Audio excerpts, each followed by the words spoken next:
It is very normal for you to recoil from the horrible. It's a normal thing, and I don't blame you. Humans do this a lot. When something affects them, something that, I don't want to say cognitive dissonance and all these words, but whenever a fact hits them and it becomes so monstrously horrible, we go through a lot of things. And one of the things that we do is either to try to debunk the source or apply some post hoc psychology to things. And if you live long enough, you got to see some pretty terrible things as it pertains to children. As an example, my moment came when I was a prosecutor, and there was a division that we were in called juvenile. And juvenile sounded juvenile. It was the worst division you could be in. You go through the ranks as a prosecutor, misdemeanor intake, and then traffic, and then felony. Everybody wanted to go to felony, but the worst was juvenile, because you also dealt with these things called dependency. And dependency is when a child becomes dependent upon the state for protection, and you allege either abuse, neglect, or abandonment of children. And it sounds kind of innocuous. You deal with state agencies and what you might call CPS. We called it HRS, Health and Rehabilitative Services. You had all of these groups of people in foster care, and it sounded on its surface to be so innocuous. Kids placement, murder, that's the thing, no. That was nothing. Murder was nothing compared to this. The stuff that made me lose sleep, freak me out, was what I saw in that division. And I got to be careful how to say it now, but I think I can convey to you what happened. Sometimes when you're careful not to say exactly what happens, it makes it even worse. So let me tell you what happened. And this is why everything now regarding Epstein and all of the revelations regarding pizza-related items. I don't know how long people are going to tolerate even that word, because from the moment it was brought up, the moment anybody said anything about it, it was immediately crushed. So I don't know how long we're going to be allowed to say this. So let me speak as elliptically as possible without missing the point.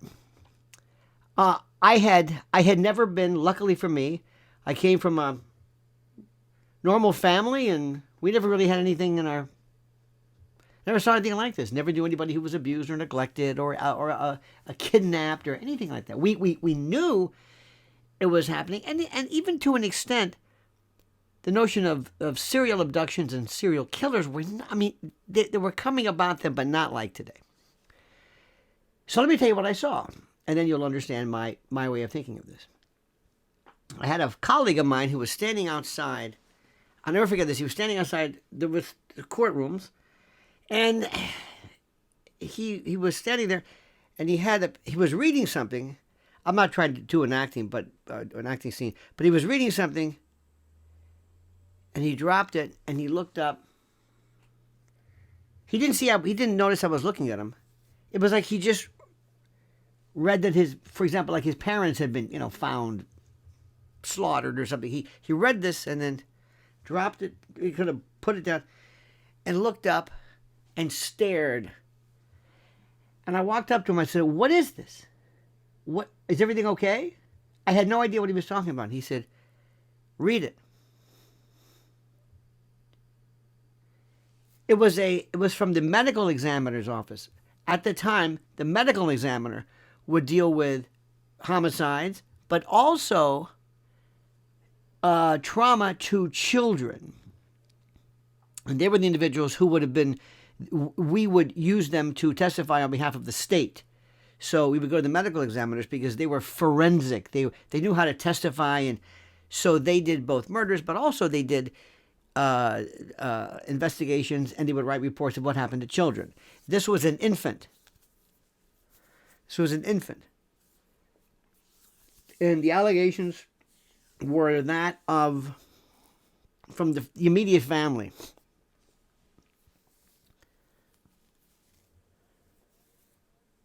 It dealt with certain, I'm trying to say this, trauma that this infant experienced. And it was written in this cold, sterile, medical, pathological, detached, unemotional. It was brutal. And there's a certain degree of resiliency that, how do I say this? There's a certain degree of resiliency that we, not enjoy, the word enjoy is wrong, possess, that we possess. Resiliency to areas of the body. Resiliency that also resume states of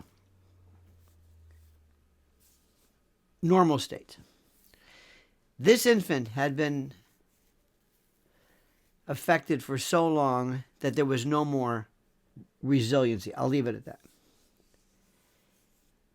And in the coldness and the sterile nature of the diagnosis was the horror of what I'm thinking happened. I'm thinking of what happened. It's just, paragraph 1 and 2, findings and referring to different parts of the body, the anatomy in medical terms. And he and I looked at each other. I didn't say anything. And I thought, how is this even possible from people who ostensibly share our DNA, who are ostensibly human, theoretically human, and they would do this to their own family members for reasons. There were other instances where young children had STDs, not in this case, but later on. It was the sickest thing I've ever seen in my life. Now, granted, it wasn't every single case. There are other forms of abuse what happens to children in terms of psychological torture, physical torture, beatings, but just also the destruction of a child's personality and love and giddiness and happiness destroyed because remember, all we got were cases that weren't but the worst. And then there was no end to it. We had like 3 divisions, and I'm just half of one division of this. It happens all the time. I'm seeing this, and I can't believe what I'm seeing.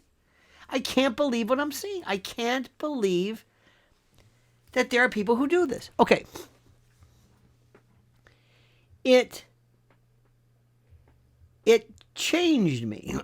It made me realize from that moment on that any thoughts of humans and we're the greatest species, it really had a profound effect on me, because even though it doesn't happen out of 99% of the people, the fact that this does exist says there's something wrong with us.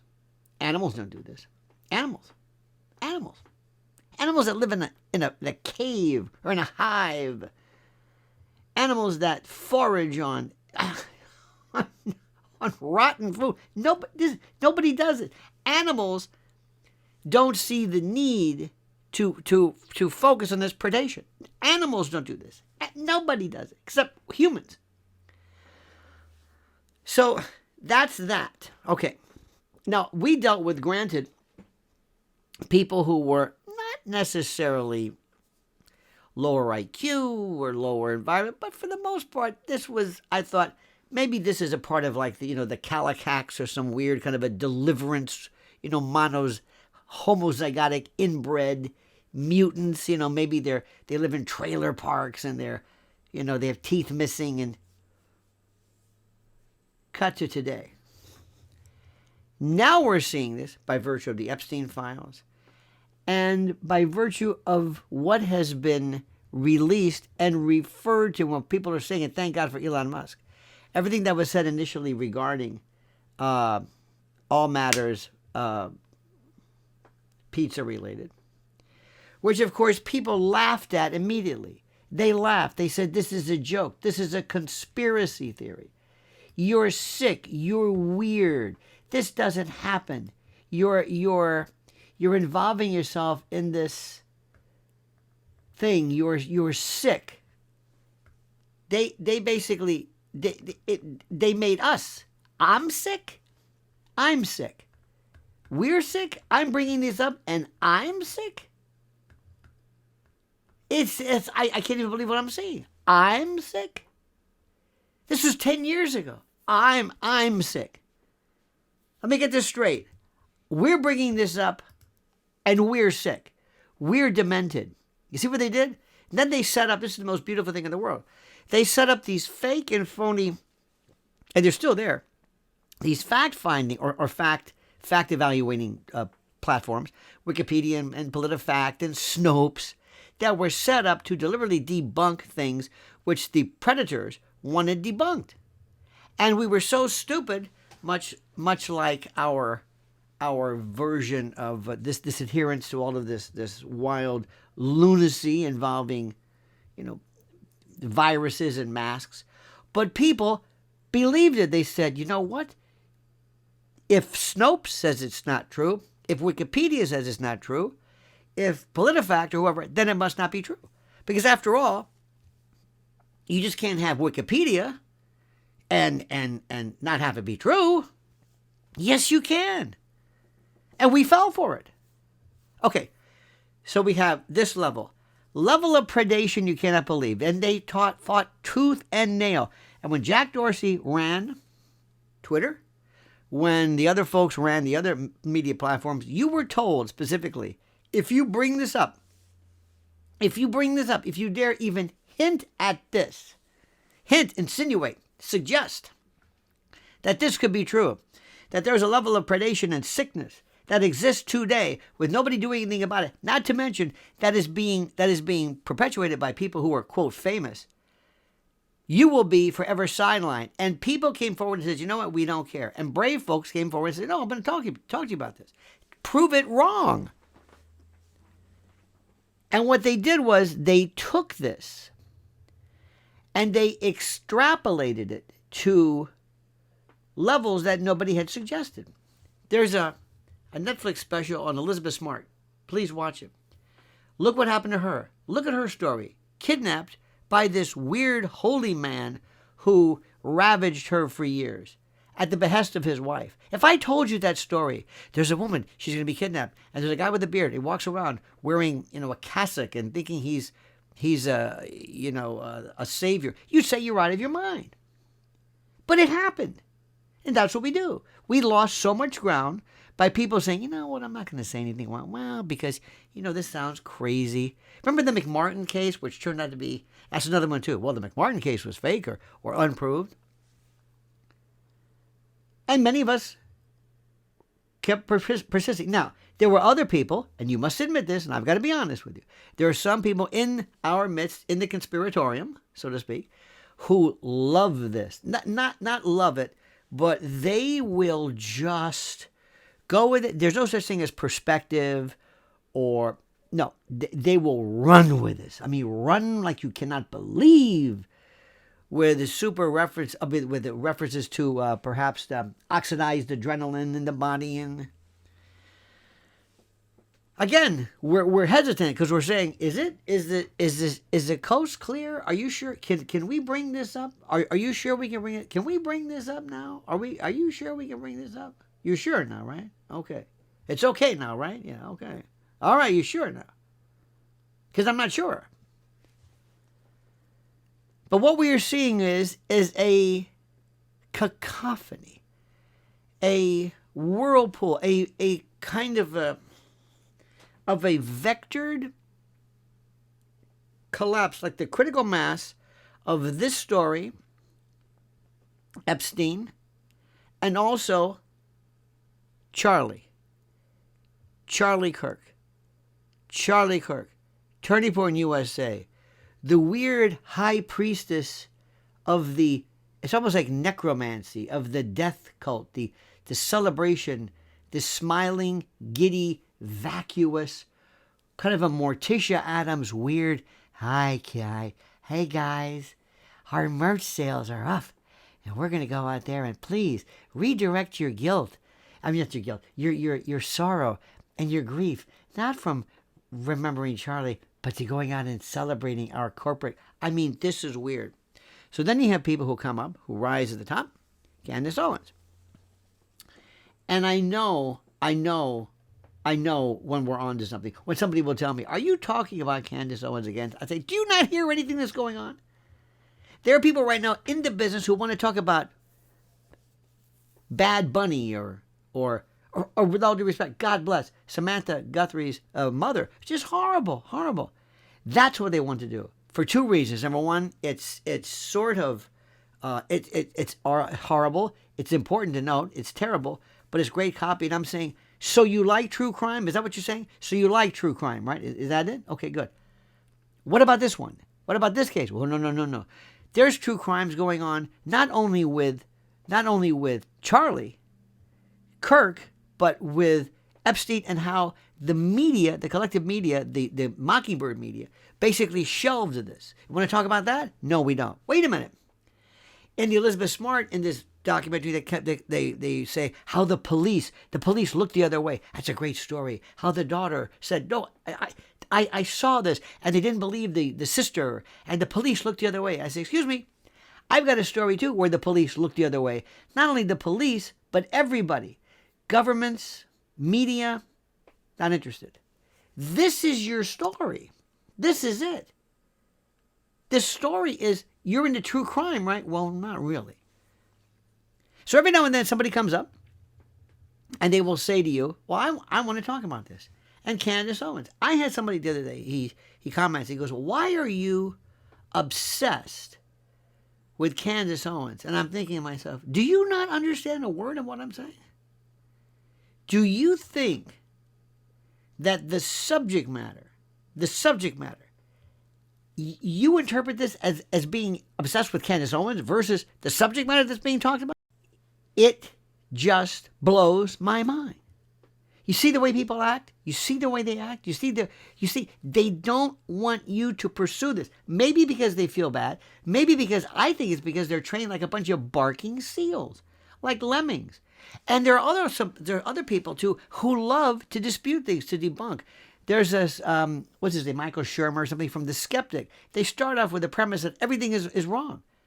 Name it. UFOs is always swamp gas or Venus. Swamp gas. Or weather balloons. They say this. They love to say, "There you go again, you and your crazy UFO theories." They love, I think it makes them feel superior. There you again with these crazy, oh, what are you talking, ooh.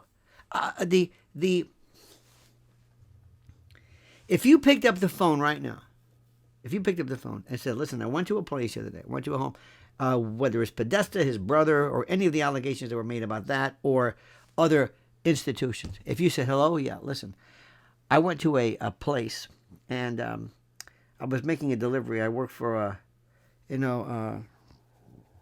HVAC or whatever it is. I was doing some kind of an installation. I walked into this house, and there's pictures basically celebrating ligature and a restraint of children all over the place, and chains and posters and statues." I guarantee you somebody would say, "We're going to check that out. Thank you." I'm not saying this. I'm not saying that they're doing anything. I'm just telling you I saw this. I promise you. Any good police forces that were watching this. Who is this guy? What's going on? This person just saw this. This person saw this, and this. Okay. Imagine in that scenario, and somebody says, "Excuse me, you know what that house is, right?" Who? It's so-and-so.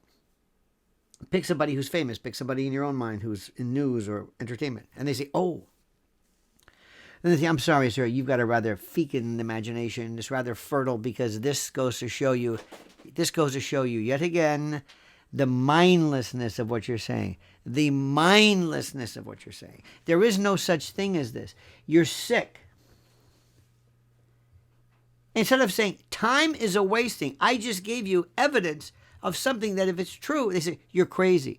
When Alex Jones exposed what we knew about Bohemian Grove and said, "Here's a picture of this. You don't think an owl being set on fire is interesting?" My wife, through Lynn's Warriors, has done nothing but try to protect, and I urge you to follow her, try to protect children from trafficking and human predation. It starts off with somebody saying, "This is weird."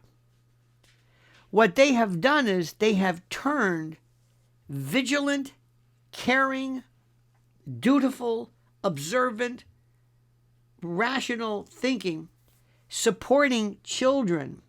They've turned that into some kind of a lunatic cult where you are a conspiracy theorist.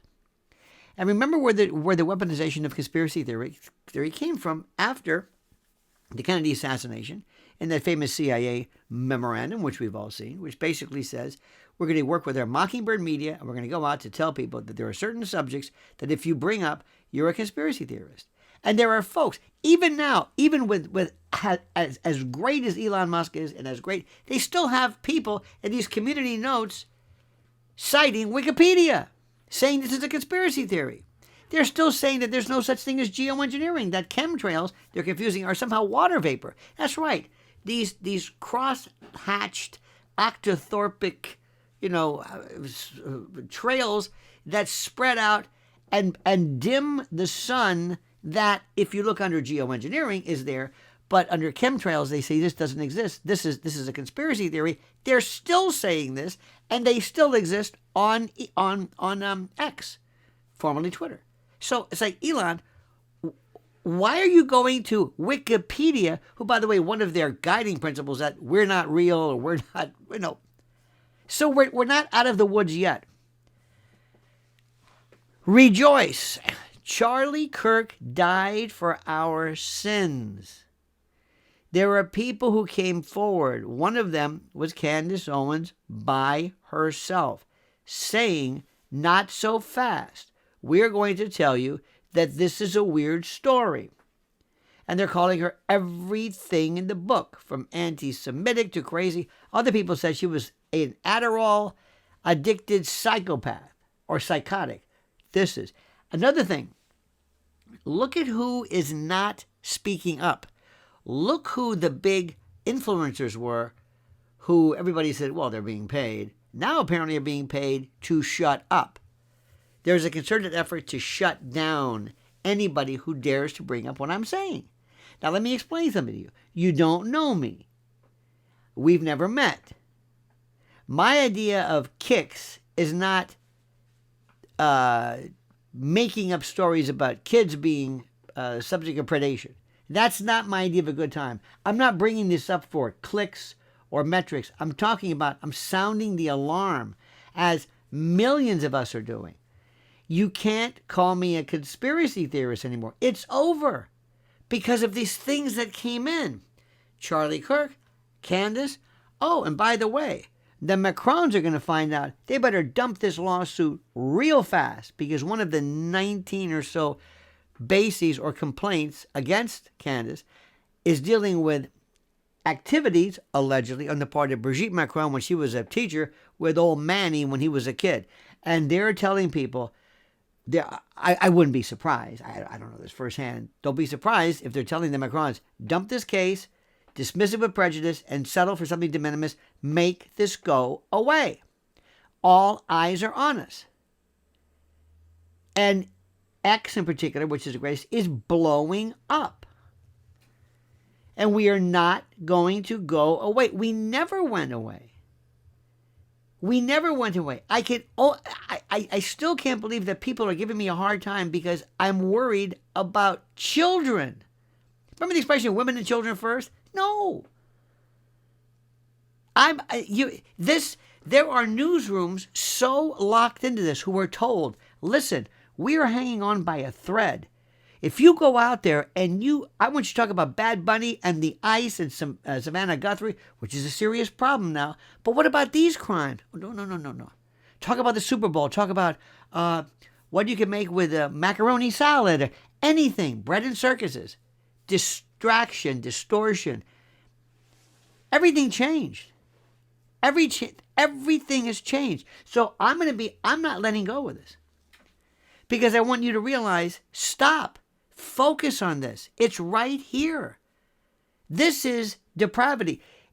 Those people who believe in God and claim to be Christian, God is telling you, I'll make it this way, do something. What you do to the least of my brothers, you do to me. And, I'm telling you, these are innocent people out there. Do something. Get off of your fat ass and do something. And stop talking about Bad Bunny or stop talking about ICE raids and stop talking about, it doesn't matter. The ICE raid stuff is boring. Stop talking about Don Lemon. Stop this. You're like that crying baby who's having the parent jiggle the keys. This is big. This is something. And there's a part of me who thinks back to that infant whose ME report I read. I can imagine what this kid must be 40-something years old right now, if he's alive. This happens all the time. We've got to ask ourselves the question, what are we put on this earth for? To talk about Don Lemon and whatever it is? Or to really do something? To join forces and to tell governments, you're not in charge anymore. We're going to use our collective might. We're going to use our pitchfork and torch crowds of people who are going to demand the truth. There is a revolution that's happening. Don't kid yourself. So get ready. You're going to be hearing more about this. So I want to hear from you. And I hate to say this. Please like this video. Send this to somebody. Encourage people. Do you know how many people right now who are themselves victims of this? They never told anybody all their lives. They've never told anybody. Women, men, whatever you talk about things, I've got to stop. I can't believe it. I can't believe I've got to sell this. I've got to withstand people trying to block us. And the people trying to block us are the people who are responsible for this. You only take flack when you're over the target. So thank you, my friends. Please follow us, like this video, subscribe to the channel, put us in the HOV lanes. Thank you for following my wife as well at Lynn's Warriors. There are people, organizations devoted right now to protecting children, not just from the guy driving around the neighborhood with a white van, but from online predation and from those big tech ghouls, those sick humanoids, those horrible, that vermin that thinks it's fun to prey on kids. Okay? Now do me a favor. I've got some questions for you afterwards. I would be most honored if you would look at the questions themselves and talk. Your comments and your kindness, by the way, your anger that I believe you share with me, and it's warranted, is something that is refreshing. It's over. We're going to stop talking about stupid people. We're in charge. We're not going to let CBS or CNN or any of the other cable news channels tell us what's important. I couldn't care less about the Super Bowl. All I know is that they elevated this Bad Bunny into something which is not even important. It doesn't even matter. It's a stupid game with a bunch of men who 20 years from now are going to be drooling in their oatmeal through CTE and all kinds of brain trauma. So go ahead. If you want to watch it, that's terrific. These children, these little boys who want to see fighting and choking out and MMA and see, okay, fine, that's okay. I'm sorry, I'm an adult. Maybe I'm on the back nine of my life. Maybe other things really matter to me. Maybe trying to protect and to tell people we are taking over. We are the vigilantes. We're in charge. We're it. And we're going to show a vigilance to this, just like these people with their stupid thought police about, you said this and that, you were transphobic. The hell with that. Nobody cares about that. You better worry about us. You better worry about us, because there's more of us than you. And we have a fire in our belly and a burr in our saddle and a pebble in our shoe, my friend. And those are all the metaphors I can come up with right now at this point. Thank you for watching. And now comment as you see fit.